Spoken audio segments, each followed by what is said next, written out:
नमस्कार, मैं प्रतीक तिवारी।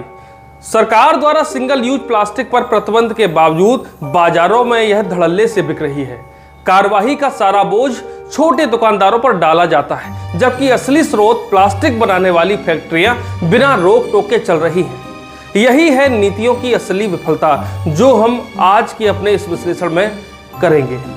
भारत में पॉलीथीन प्रतिबंधित होने पर भी छोटे सब्जी विक्रेता, ठेले वाले, चाय दुकानदार के पास यदि प्रतिबंधित पॉलीथीन पहुंच रही है तो इसमें दोष इन दुकानदारों का नहीं है, बल्कि सरकारी जिम्मेदारों का है, जो फैक्ट्रियों में जमकर धन उगाई तो करते हैं, जिससे उनका उत्पादन लगातार होता ही रहता है। लेकिन सरकार के ही निर्देशन में प्रतिबंधित पॉलीथीन को गरीब दुकानदारों से जब्त कर जमकर जुर्माना वसूलते हैं, जिससे सही मायने में शोषण उन बेचारे गरीब व्यापारियों का ही होता है, जो दिन भर खून पसीना एक कर अपने परिवार के लिए 2 वक्त की रोटी का इंतजाम करते हैं। इन्हें भौतिक चकाचौंध से कोई लेना देना ही नहीं होता है, चूंकि इनके किसी सांसद विधायक से उठना बैठना नहीं होता है, जिसके चलते इन पर कार्रवाई बड़ी आसानी से की जा सकती है और शासनादेश का हवाला देकर इनका शोषण भी बड़े आसान से तरीके से किया जा सकता है। शासन के आदेश का हवाला देकर जनपद मैनपुरी की नगर पंचायत किसनी में व्यापारियों पर छापामार कार्रवाई की गई, जिसमें कई दुकानदारों से ऐसी प्रतिबंधित पॉलीथीन जब्त की गई, जिसे सरकार के द्वारा देश में 2022 में पूर्ण रूप से प्रतिबंधित पॉलीथीन मुक्त घोषित कर दिया गया था देश को। लेकिन 3 साल में उन फैक्ट्रियों पर जोर नहीं चला जहां इन प्रतिबंधित पॉलीथीन का निर्माण खुलेआम धड़ल्ले से किया जा रहा था। आपको यह आंकड़ा जानकर बेहद हैरानी होगी कि प्रतिबंधित पॉलीथीन बनाने की सबसे बड़ी फैक्ट्री गुजरात के बड़ौदरा में लगी है और गुजरात प्रधानमंत्री जी का घर है, इससे कोई इंकार नहीं कर सकता। इसी क्रम में अन्य राज्यों जिनमें प्रतिबंधित पॉलीथीन बनाने की फैक्ट्री लगी हुई है, वहां के मुख्यमंत्री भी वर्तमान सरकार से ही संबंध रखते हैं। सीधी बात है, यदि आप अपने घर में घुसे गद्दारों पर कोई कार्रवाई नहीं कर सकते, तो इन बेचारे गरीबों पर जुर्माना लगाने का अधिकार आपको किसने दिया है? यदि पॉलीथीन का उत्पादन ही बंद हो जाएगा तो ऑटोमेटिक दूसरा विकल्प मिल जाएगा। हो सकता है सरकार इन आंकड़ों को ना माने, लेकिन यदि बाजार में प्रतिबंधित पॉलीथीन उपलब्ध है तो कहीं ना कहीं सरकार के द्वारा अभियान की विफलता का आईना उनके सामने है।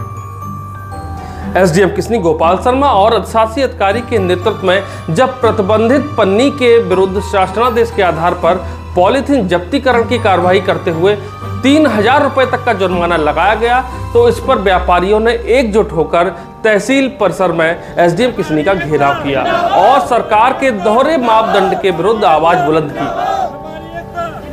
दुकानदारों की भी यही मांग थी, जो इस विश्लेषण में हम आपको बता चुके हैं।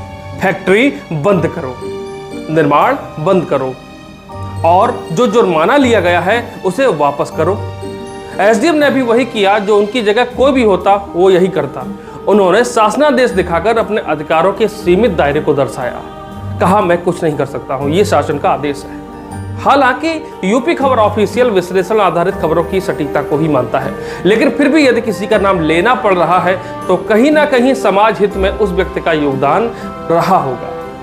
हालांकि व्यापारियों के सम्मान में नगर पंचायत अध्यक्ष ने जुर्माने की राशि अपने पास से दी। सीमित समय के अभियान की शुरुआत आगे कुछ दिनों में फिर से होगी, तो शोषण इन्हीं व्यापारियों का होगा और फिर से हंगामा होगा, फिर से विरोध होगा और एक व्यक्ति व्यापारियों के सम्मान में जुर्माने की रकम अपनी पॉकेट से भरेगा और यह क्रम बार बार चलता रहेगा। लेकिन यह कोई स्थायी समाधान नहीं है। इसका स्थायी समाधान तभी संभव है जब बड़े पैमाने पर प्रतिबंधित पॉलीथीन बनाने की फैक्ट्रियों पर छापामार कार्रवाई की जाएगी, ना कि छोटे दुकानदारों पर, क्योंकि फैक्ट्री संचालक, कॉरपोरेट और राजनीतिक गठजोड़ बड़े स्तर पर कार्रवाई से बच निकलते हैं, लेकिन छोटे दुकानदार इन सरकारी दांवपेच में फंसकर शोषण का शिकार हो जाते हैं। सरकार के दोहरे मापदंड व्यापारियों के लिए दमनकारी नीति साबित हो रही है।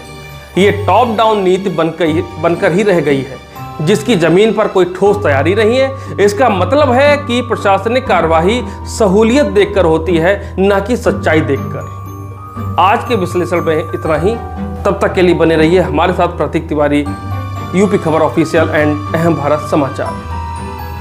हर वीडियो में हमारी बहुत मेहनत लगती है और ऐसा नहीं कि 3 मिनट का मैंने वीडियो बना दिया, इसके पीछे कोई मेहनत ना लगी हो, इधर से विजुअल्स उठा लिया, उधर से उठा लिया, ऐसा कुछ भी नहीं होता। इस पर बहुत ज़्यादा मेहनत लगती है जिसको हम शब्दों में बयान नहीं कर सकते, कि जो बनाने वाला ही जानता है, जो उसको एडिट करता है, इसका थंबनेल तैयार करता है, इसके बारे में जानकारी जुटाता है, स्क्रिप्ट तैयार करता है, इसमें बहुत मेहनत लगती है, बहुत आसान नहीं होता है। उसके बाद में भी मुझको ये देखने को मिला है कि चैनल को किसी ने भी सब्सक्राइब नहीं किया है। सब्सक्राइब करने से क्या होता है कि हमें डेली जो हम आपके लिए वीडियो डालते हैं, टाइम निकालते हैं, आपको नई जानकारी देते हैं, विश्लेषण देते हैं, जो कुछ है हमारे पास वो हम आपको देते हैं, तो इसमें प्रोत्साहन मिलता है। और जब प्रोत्साहन आप देने के लिए तैयार नहीं होते तो कहीं ना कहीं एक निराशा हाथ लगती है, जिसके कारण फिर वहीं से रूपरेखा तैयार हो जाती है, फिर हाथ थका कर बैठ जाए। लेकिन अब की बार ऐसा नहीं होगा।